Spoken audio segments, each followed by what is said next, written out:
rero reka muri uyu mwanya tugiye kwinjira mu Imana ishimwe kandi habwe icubahiro kubwo murimo mwiza. Nari mbivuze ko turi mu bihe byiza bya Pasika nziza, Pasika y'umwami wacu Yesu Kristo, Pasika bacunguwe. Uyu ni umunsi mukuru ku bakristo, umunsi mukuru, umunsi w'itsinzi, ni umunsi wo gutsinda. Yesu Kristo yarangije umurimo we mw'isi, ni ugusoza ku murimo wa Kristo mw'isi. Iyo tuvuga Pasika, Pasika abantu benshi barabizi, arabimenyereye ko ari Passover, ko ari uguhitaho, ko ari ugukiza, niko gakiza. Pasika rero niwo murimo, ni ugusoza ku mirimo ya Kristo mw'isi. Pasika ni ugusoza ku mirimo ya Kristo mw'isi. Iyo Pasika iri mu bice bitatu, no ishira mu bice bitatu. Pasika Yesu Kristo yaravutse, kuko mubizi iyo twita Noel, Yesu Kristo aravuka, araza mw'isi nguko yari yarahanuwe. Ibi byose ni byahanuwe, nivyo n'ubuhanuzi, nivyanditswe n'ijambo ry'Imana, ni biri mu ijambo ry'Imana. Yesu yaje aca mu ijambo ry'Imana ko byari byarahanuwe ko azavuka. Yaravutse Yesu Kristo. Hanyuma rero amaze kuvuka, atangira umurimo, atangira ministere, atangira umurimo wo gucungura. Yesu yatangije umurimo wo gucungura no kwigisha, kubwira abantu uwo ari we, kumenyesha abantu uwo ari we. Inyigisho za Yesu Kristo, cyangwa se uhereye ku gihe cya Yohana, kwari ukumenyekanisha Yesu Kristo, kumenyekanisha Imana, ko Imana yaje mu bantu, Emmanuel, Imana iri kumwe n'abantu. Hanyuma rero icyo gihe Yesu arabikora, agera ku gihe rero cyo gusoza umurimo we. Igihe cyo gusoza umurimo we tugisanga igihe yicaje abigishwa bagasangira Pasika. Basangiye Pasika ku wa kane, arabicaza arababwira ngo baje gutegura Pasika. Baje gutegura Pasika, yabicishije mu marenga avuga ngo baje kwantuza. Genda basanga umugabo wari wikoreye ikibindi, uwo ngo bamukurikire, aho yinjira bamubwire ko umwami Yesu ashaka gusangira n'abigishwa we Pasika. Pasika Yesu ayisangira n'abigishwa be, nibwo yaberuri yuko agiye gucungura umwana w'umuntu, arimo asoza umurimo we. Abicaje abigishwa ngo basangira Pasika, amanyagura umutima, afata n'igikombe. Umutima n'igikombe, Yesu Kristo yazabereka ko agiye kubatambirwa mu mwanya muto, ko ari buze kubapfira, ko ari buze gupfira abari mu isi, ko ari buze gusoza umurimo wo gucungura. Yesu Kristo arabikora, ababwira ngo ibi muzaja mubyibuka, mwibuke ko ari nje ubacunguye. Kuko Yesu Kristo, nibyo narimvuze ngo mu rupfu rwe harimo ibice bitatu. Harimo igice cya mbere cyo asoza umurimo we wa ministeri, arangiza kubwiriza. Igice cya mbere ni isengesho yasengeye Getsemani, cyangwa se mu gashamba. Bibiliya itubwira neza ko yagiye ku musozi, ni mu masengesho Yesu yakoreye, bayita Elayono, cyangwa se mu gashamba k'i Getsemani, cyangwa se Getsemani. Hose Yesu, cyo gice cya mbere cyo gutangira cy'urupfu rwe, aho gihera, Yesu asenga. Yesu asenga, ngo asengana umubabaro mwinshi cyane, kuko yazabona igikombe kiremereye cy'urupfu. Igikombe Yesu yazabona cy'urupfu kimurikiye. Yesu yazaremererwa no kwitwa umunyabyaha. Yesu yazaremererwa no kwikorera ibyaha. Yesu yazaremererwa no gutandukana n'Imana, no gutandukana na se, kuko umunyabyaha batandukanye n'Imana. Iyo umuntu ari mu byaha aba ari kure y'Imana. Iyo umuntu ari umupagani aba ari kure y'Imana. Aba ari kure y'Imana, nta busabane aba afitanye n'Imana. Yesu rero icyaza kimugora ni uburyo habaho kupire generale ya connection yiwe n'Imana. Ibyo biramugora, biramuvuna, kugeza aho Yesu yasenganye umubabaro. Muribuka ko yajanye n'abigishwa, abashitse ngo abasiga ahantu umuntu yote tangira gusenga ari wenyine, arasenga ngo aruhwe ibyuya bivanze n'amaraso. Ibyuya biri kumwe n'amaraso bivuga ko Yesu yakoresheje imbaraga nyinshi z'umubiri asenga yinginga Imana hejuru y'igikombe yazabona kiremereye. Bavandimwe bene data, nubwo abantu batuye mu isi bumva ko kuba mu byaha ntacyo bibatwaye, ariko kubaho udafite ubusabane n'Imana ni ishano. Kubaho udafite ubusabane n'Imana nta mahoro y'umunyabyaha. Ni ko Uwiteka Nyiringabo avuga. Gituma umunyabyaha atagira amahoro nuko nta connection, nta busabane bwuzuye n'Imana aba afite. Yesu rero icyamugoye, icyamuvunye ni uburyo yatakazaga connection n'Imana kubw'ibyaha by'abari mu isi. Bavandimwe bene data, ndashaka kukubwira ko uba ahantu hatari connection nta mahoro uba ufite. Kubaho udafitanye ubusabane n'Imana, kubaho udafitanye ubusabane bw'Imana bigutere kutagira amahoro, bigutere gusengana umubabaro. Umubabaro Yesu yazasenga ni uwo nguwo. Icyo gice kikarangira, Yesu yarangiye ahawe imbaraga zo kwihanganira igikombe, zo kwihanganira urupfu, zo kwihanganira kwikorera ibyaha byacu, kuko umurimo wa Yesu Kristo kwari ugucungura umwana w'umuntu kugira ngo izanditswe bisohore. Sema amen. Yesu Kristo rero amaze kwakira imbaraga zivuye mu ijuru zimushoboza, zimubashisha kwihanganira intambwe ya nyuma yo gucungura umwana w'umuntu, ariko kwikorera ibyaha Yesu Kristo bikamubaho. Yesu Kristo avuka, Yesu Kristo yavutse ari intungane. Yesu Kristo yavutse ari umwuka uvuye mu ijuru, kuko Yesu Kristo si umwana w'umugabo, ni umwana w'umugore. Hanyuma rero Yesu Kristo arabwiriza. Iminsi yabwirije imyaka 3 Yesu yagize arimo abwiriza. Igihe Yesu yarimo abwiriza ubutumwa abwiriza, yabubwirije Yesu ari saint, Yesu ari holy, Yesu nta cyaha afite. Yabwirije atora intumwa, abwiriza amakrusedi, akiza indwara, yahoze mu rusengero. Yesu yari yera, Yesu nta cyaha cyari kimuriho. Yesu yari yambaye umubiri ariko nta byaha yakoze. Yesu nta cyaha, Yesu yari afitanye ubwuzuzanye n'Imana ye bwuzuye. Kuva Yesu yamanuka mu isi ntabwo yigeze atakaza network, ntabwo yigeze atakaza connection, ntabwo yigeze atakaza ubusabane na se. Yesu yagumanye ubusabane n'Imana kuva avuka kugeza uyu munsi wo mu gashamba ka Getsemani. Yesu yahoranyaga n'Imana, nkuko birivuga ngo mbere na mbere muri Yohana, mbere na mbere hariho jambo, kandi uwo jambo yahoranye n'Imana. Uwo ni Yesu Kristo, nta cyaremwe kitaremwe nawe. Yesu yahoranye n'Imana, Yesu yarahoranye n'Imana.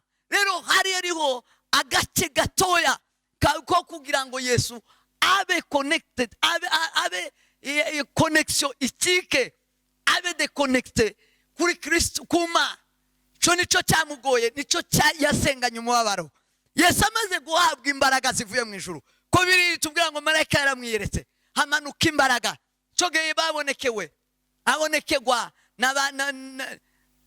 aba Eliya. Yesu Kristo rero ahabwa imbaraga, maze guhabwa imbaraga asoza amasengesho. Nibwo yabwiye abigishwa nibaryame. Yagumye kubinginga gusenga ngo batagwa mu mosha, ariko ntibabyumvise kuko umubiri wari bananiye, ntibari babishoboye kuko batabibonaga nkuko Yesu yabibonaga. Ariko hanyuma yaje kubabwira ngo muruhuke, igihe kirageze cy'urupfu rwa Yesu Kristo. Yesu arafatwa, yafashwe n'ibiti n'igitero.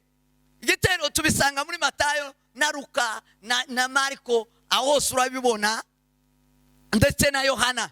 Muri Mariko ni 14 murongo wa 43 kugeza kuri 50, na Luka ibice 22 murongo wa 47 kugeza kuri 53, na Yohana ibice 18 umurongo wa 2 kugeza kuri 12. Muri Matayo rero ibice 26 mirongo 47. Yesu afatwa n'igitero. igitero kinini cyane ngo cyari cyitwaje inkota n'ishimbo, ishimbo giturutse mu batanzi bakuru, cyari gishorewe n'umwe mu bigishwa be witwaga Yuda. Bibiliya ije tubwira ikaha, tubwira igice cya kabiri cy'urupfu rwa Yesu Kristo, ariko gufatwa kwe Yesu Yuda ashoreye icyo gitero amugezeho. Bibiliya ije tubwira ngo ashaka kumusoma kuko yari yabahaye sinyari, ababwira ngo uwo muri bufate.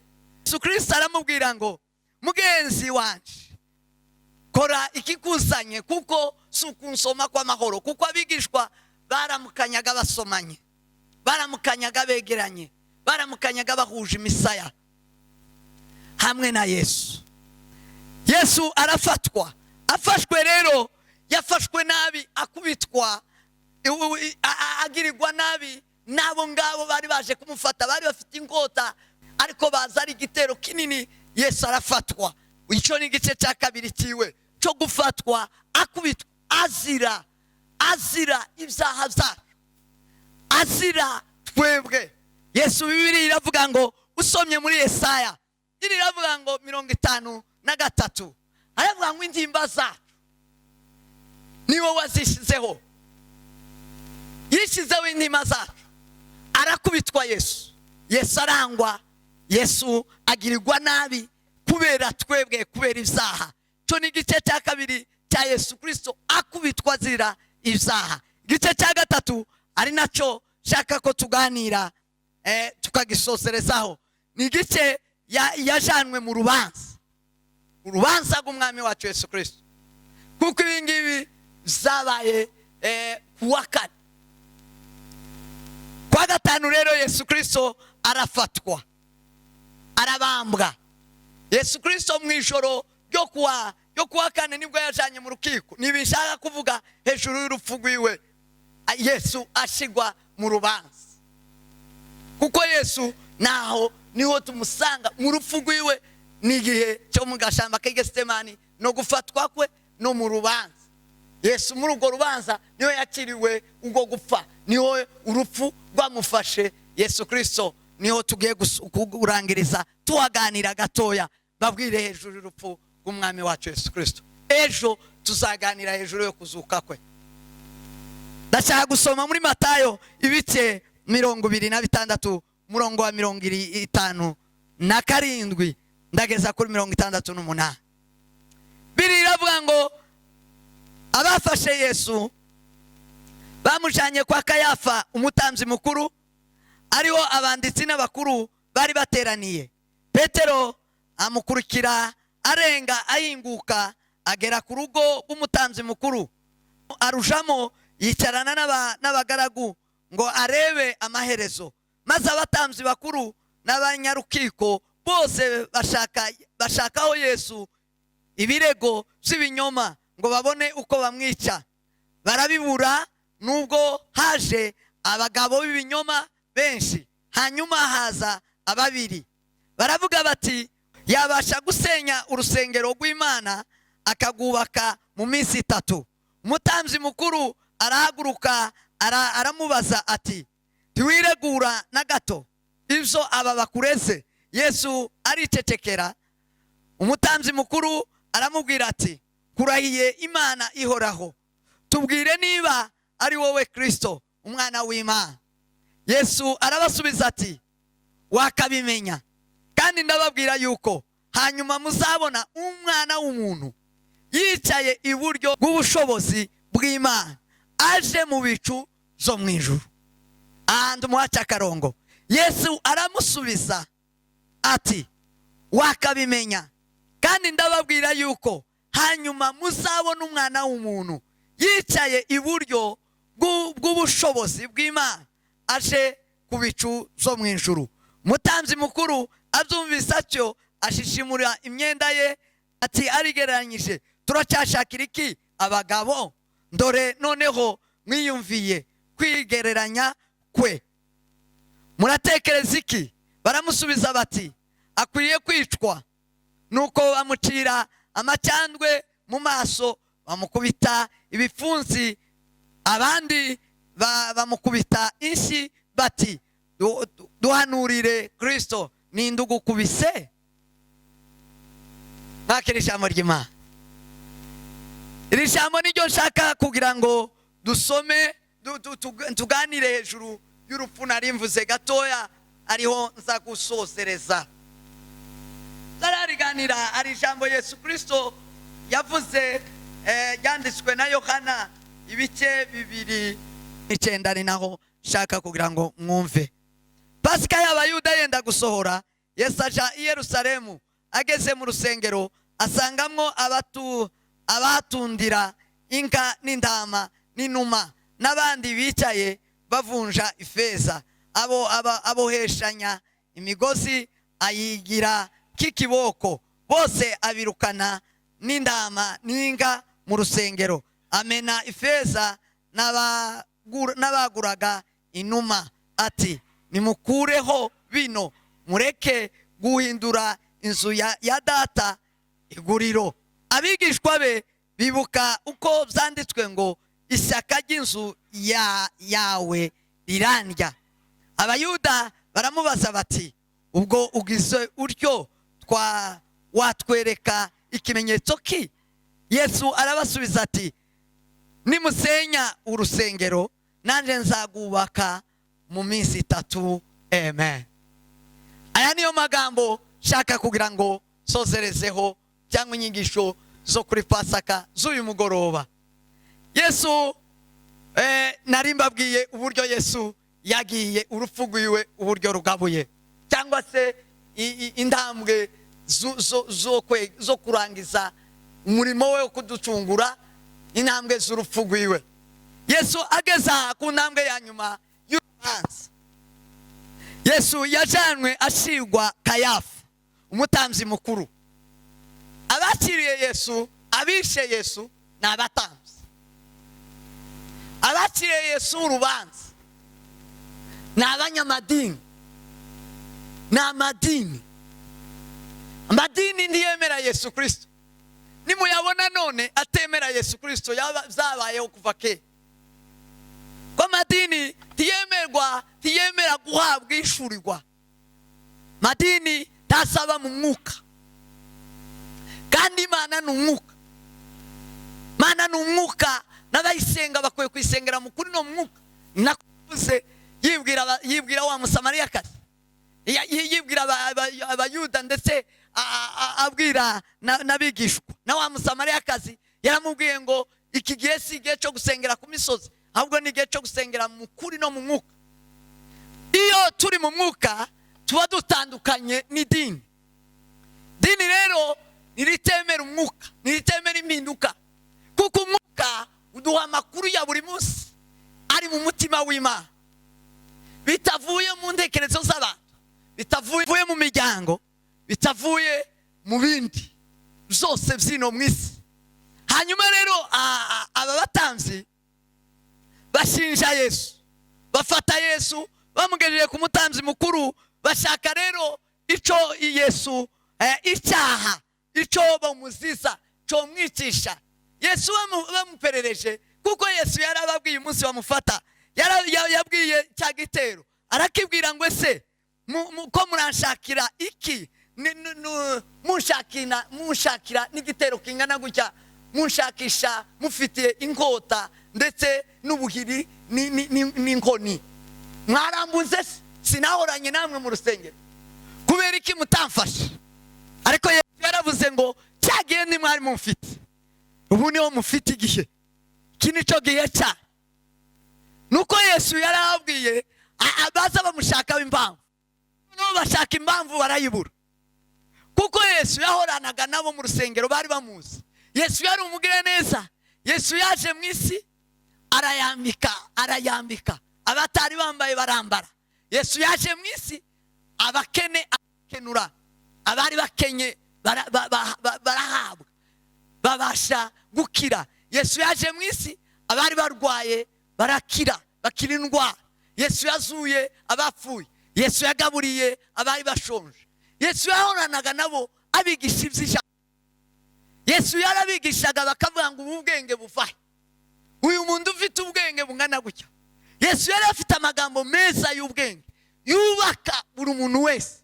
Hanyuma rero bamushikije mu rubanza, Yesu bamuburaho icyaha, bamuburaho icyo bamushinja, bamuburaho icyo bomwikira, kuko niko Bibiliya yavuze. Mutambyi mukuru n'abanyarukiko bose bashakaho Yesu ibirego by'ibinyoma ngo babone uko bamwikira.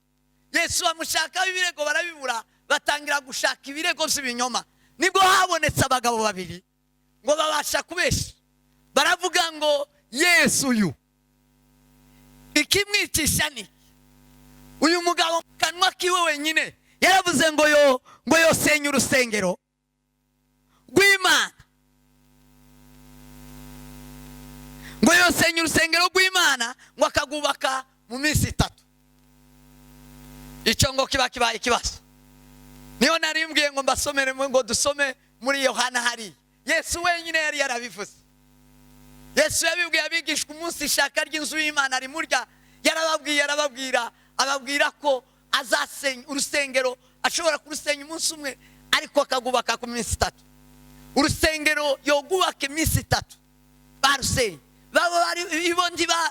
Ntibumvaga iyo filozofi, ntibumvaga uwo mugani, ahubwo iyo batekereje urusengero rusanzwe rwa Yerusalemu ibiti, ariko Yesu yaza ababwira umubiri we. Sema amen, sema amen. Bavuga ngo umutambyi ashishimura imyenda ye, aravuga ngo se twoba tugishakika abagabo, insinda rubanza irabonetse, ikimwicisha niki cyamuvuye mu kanwa, niwe wabivuze. Yaranamubashije, aramubaza ngo se ari icyo wiregura kuri iki bagushinja, ko bavuze ngo uzosenya urusengero ngo ugubake iminsi 3. Yesu aramwihorera, ngo aramubaza, aramubwira ngo mbwira niba uri Kristo umwana w'Imana. Yesu ibingibi nazo kuba Kristo umwana w'Imana byari byaravuzwe na Petro. Umunsi Yesu arababaza ngo ese munitande, abantu hano hanze bazabagira ngo ninde. Yesu arimo asoza inyigisho ze, ashaka kugira ngo amenye neza ko babashe kumumenya, ko babashe kumusobanukirwa. Kandi kumenya Kristo niko kumenya Imana. Sema amen.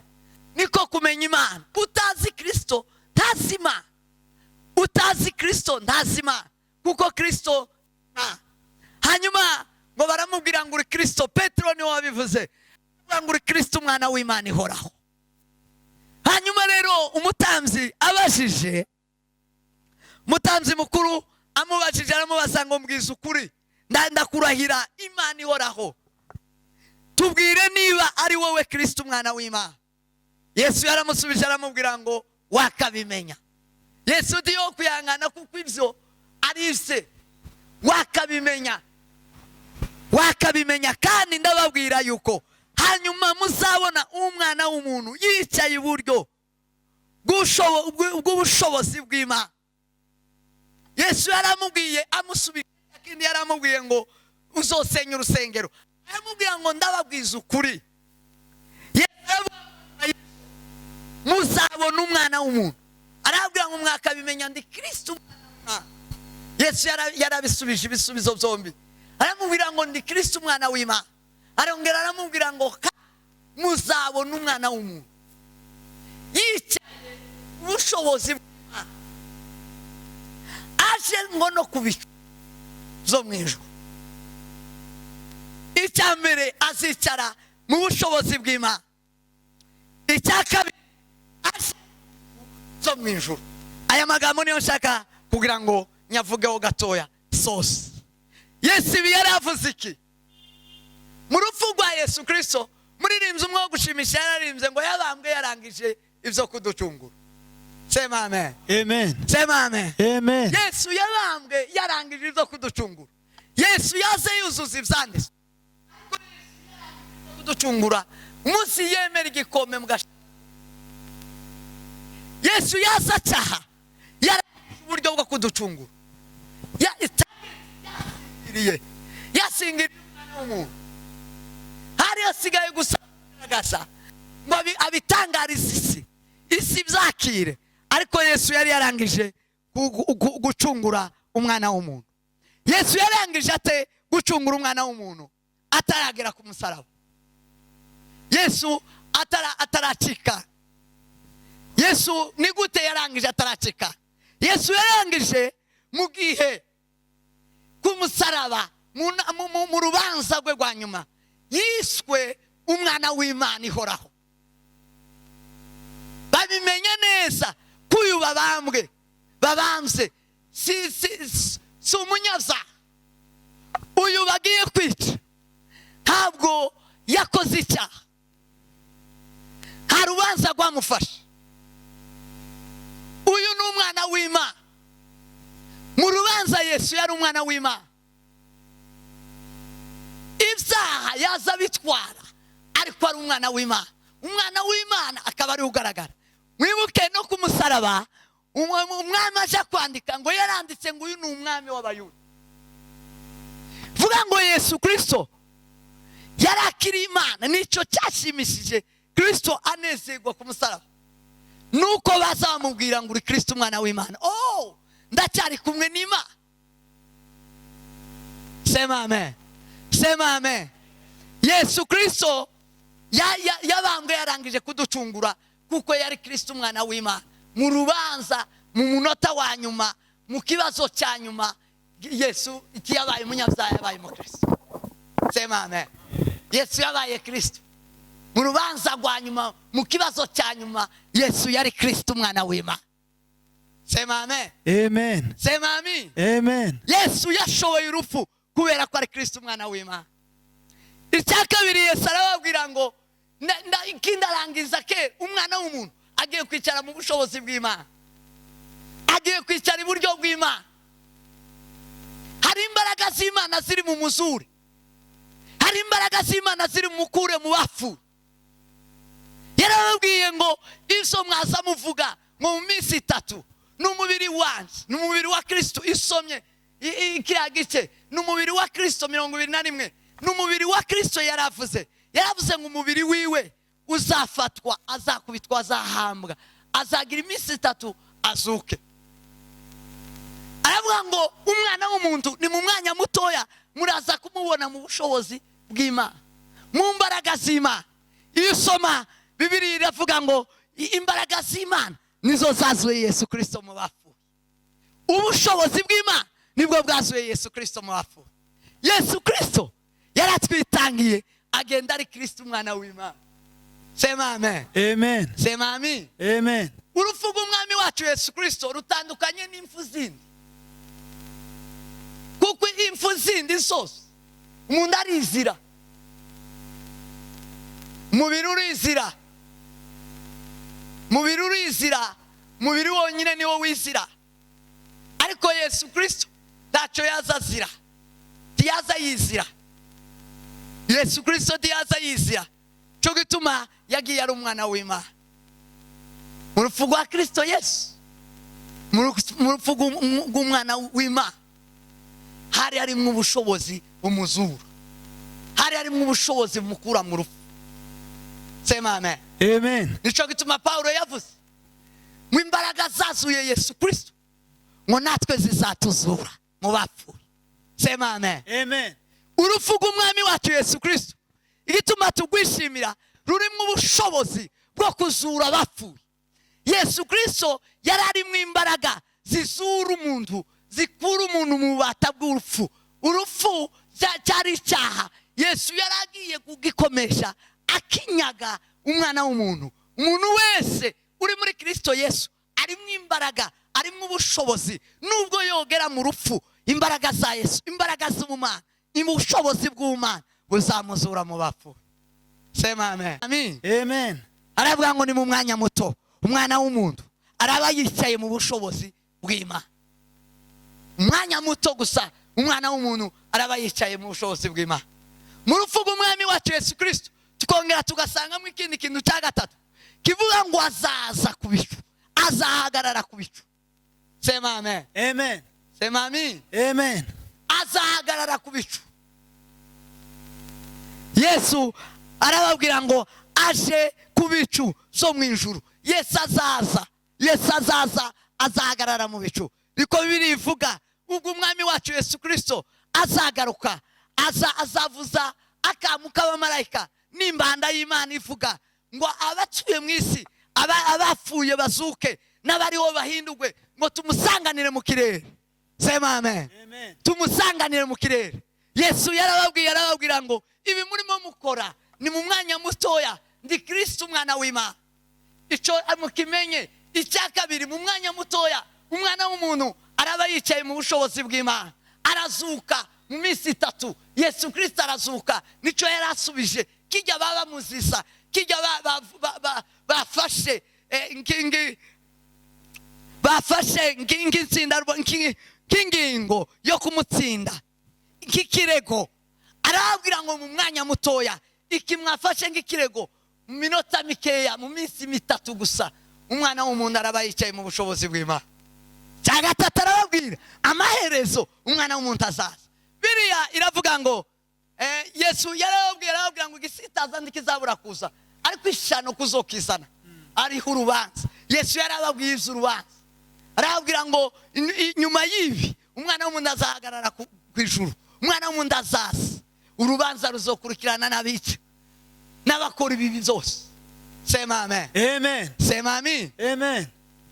Mutanzi mukuru nibwo yavuze, aravuga ngo twoba tugishaka iki abamureka. Nico gengo bamufashe Yesu Kristo, ngo arabaza, aravuga ngo se muratekereza iki? Baramusubiza bati akwiriye kwicwa. Iyo usoma Bibiliya, Yesu yabambanywe n'ibisambo bibiri, yabambanywe n'abivyi cyangwa abicanyi babiri, umwe iburyo undi ibumoso. Yesu Kristo kubera ko ari umukiza, kubera ko ari Kristo umwana w'Imana ihoraho, Kristo ni umukiza. Kristo yari amaze gutandukana n'umuntu. Aha kuvuga ngo Kristo ni ubumana butarimo umuntu. Iyo Kristo yitwa Kristo, Yesu ni Imana ivanze n'umuntu.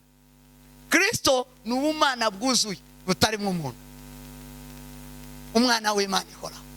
Sema amen. Amen. Sema amen. Amen. Kristo n'abakibaye mwene Yosefu na Mariya, ababaye umwana w'Imana ihoraho. Yesu yabambwe ari umwana w'Imana ihoraho. Cyo gituma yari afite imbaraga ku rupfu, yari afite imbaraga zose hejuru y'urupfu. Yesu Kristo yari afite imbaraga zose hejuru y'urupfu, kuko yabambwe ari Kristo umwana w'Imana. Ntiyabambwe ari Yesu, yabambwe ari Kristo umwana w'Imana. Sema amen. Amen. Sema amen. Amen. Yesu yabambwe. Ukunda urupfu rwe rutangaje, urupfu rwe rutagererana, urupfu rwe rutameze nk'izindi mpfu. Singa urupfu rwa Abeli, singa urupfu rwa Stefano, rwa Abrahamu, singa urupfu rwa Yesu Kristo yabambwe. Yesu Kristo yapfuye. Yesu Kristo yapfuye ari Kristo, ari Kristo umwana w'Imana ihoraho, ari Imana. Cyo gituma yari afite ubushobozi bwose. Cyo gituma tubwira itorero rya none ngo muhumure.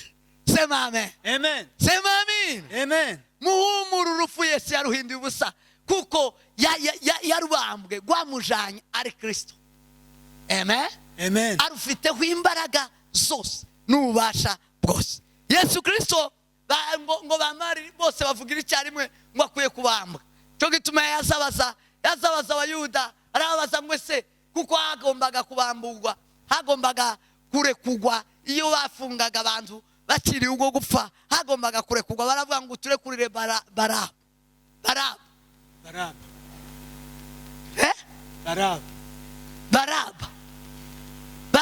Baraba ngo arekugwe umwicanyi wari warabamaze, ariko ujya wabakijije abambwe. Yesu yaje mube abe ngo tibamumenye. Imana ihimbazwe, ihabwe cyubahiro.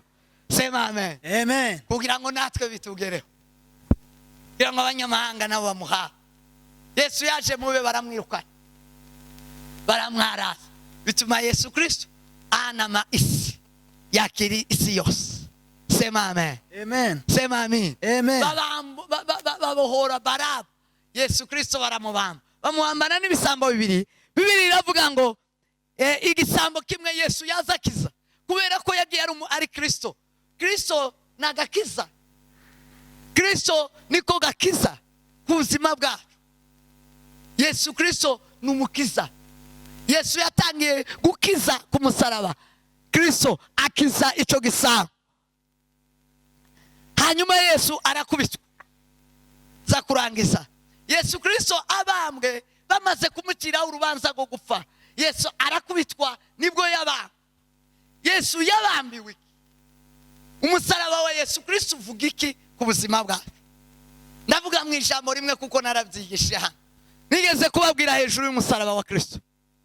Mbabwira amaraso ya Kristo yamenetse ku musaraba. Icyo yaravuze, icyo avuga ku mwana w'umuntu.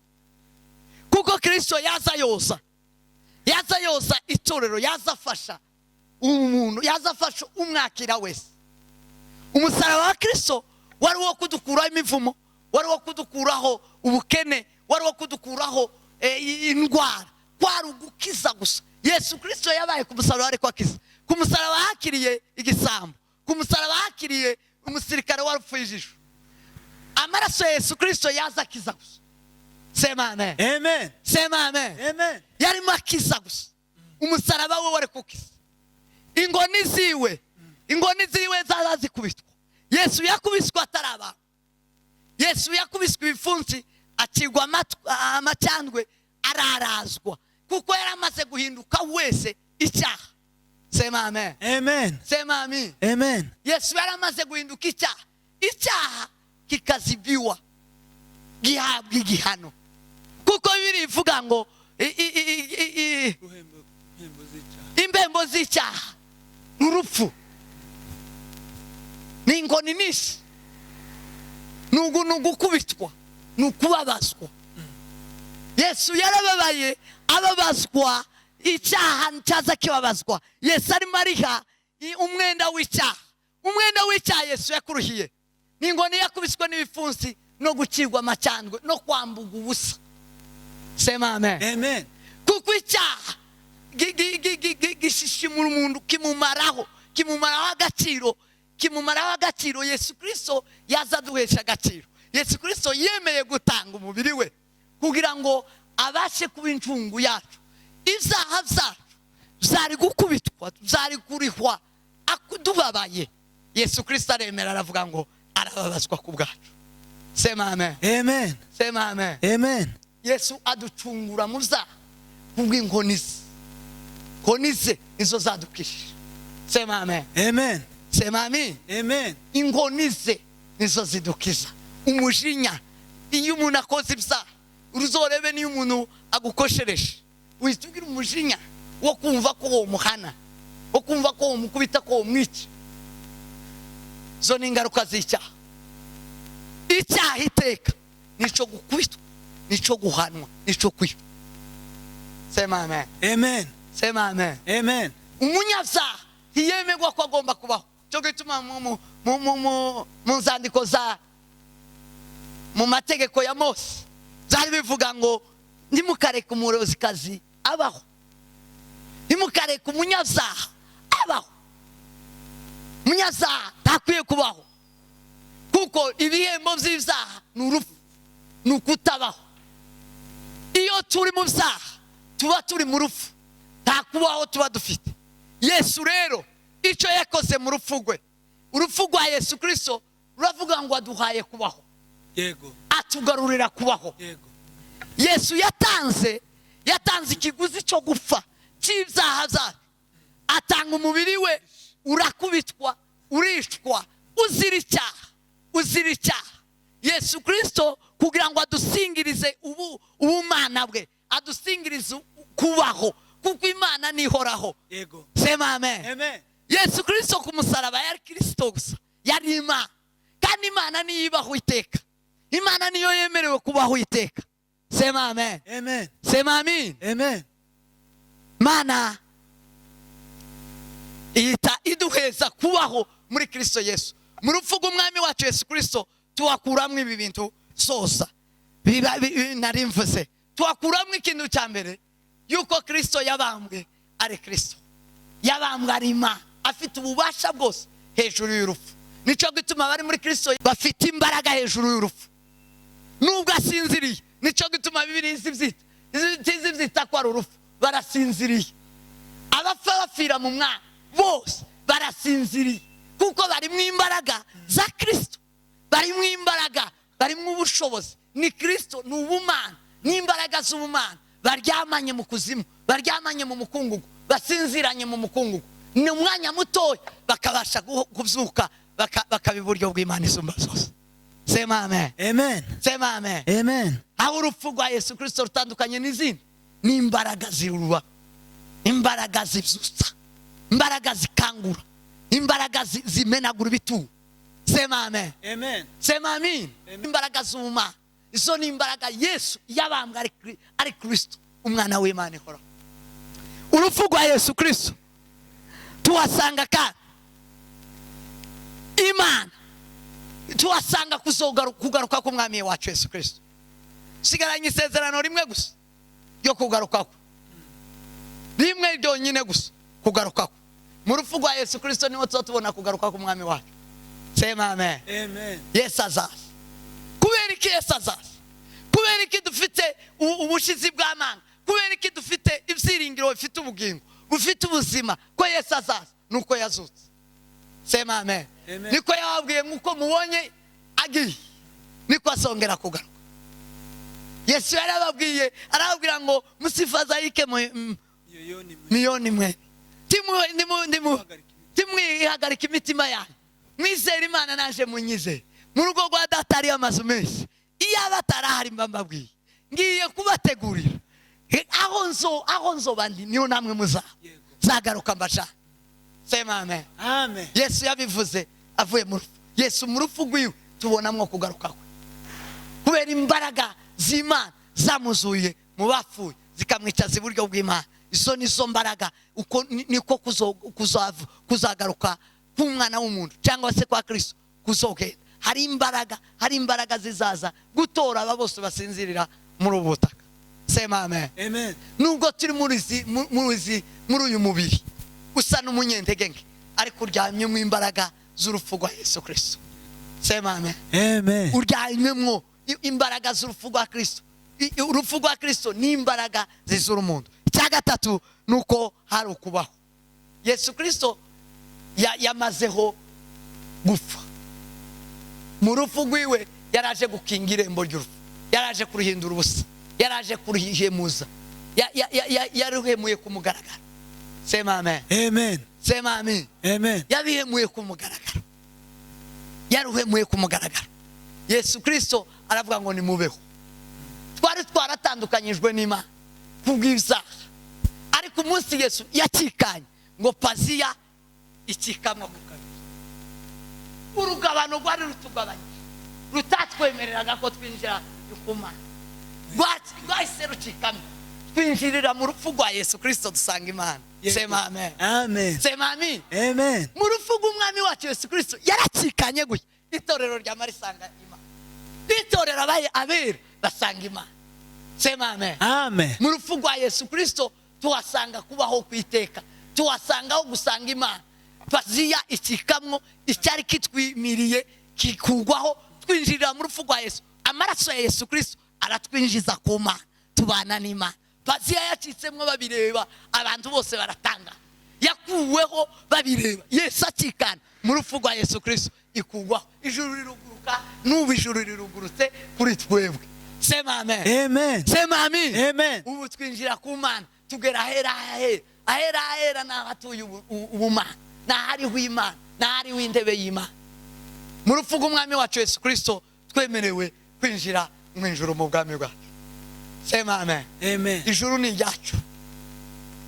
Abakristo aha niho bazabishimira, bakavuga ngo nubwo turi ko ducundwa n'imiraba y'isi, nubwo turi ko dukubitwa hirya no hino, nubwo uyu mubiri urimo utubabaza, nubwo iyi si irimo ibibazo, ariko dufite umwami wacu, dufite ijuru abera bazatahamo. Yego. Sema amen. Amen. Sema amen. Amen. Abazaba mu bamba bonyine baravuze ngo nukuri uyu n'umwana w'Imana, Umukiranutsi w'Imana. uyu n'umukiranutsi w'Imana, uyu n'umukiranutsi w'Imana, kubera imbaraga zabonetse mu rupfu rwa Yesu. Yesu habayemo imbaraga zose z'ubumana z'ijuru zihesha umuntu wese kuba umwana w'Imana. Bakristo bene data, aho muri hose abizihiza Pasika mwakire umwami Yesu, mwakire Yesu Kristo arimo imbaraga zihindura ubusa urupfu. Mwakire Yesu Kristo arimo inzira itugeza ku Mana, arimo imbaraga zipasura zikuraho paziya, zikuraho umwenda warukingirije ahe, umwenda icyadukingirizaga kugera kuri Kristo umwana w'Imana. Sema amen. Amen. Icyadukingirizaga kugera ku Mana, Kristo mu rupfu rwiwe twahawe uburenganzira. Ubu ngubu nta paziya, ubu ngubu nta kikwimira, kubwo amaraso ya Yesu Kristo urinjira urahage.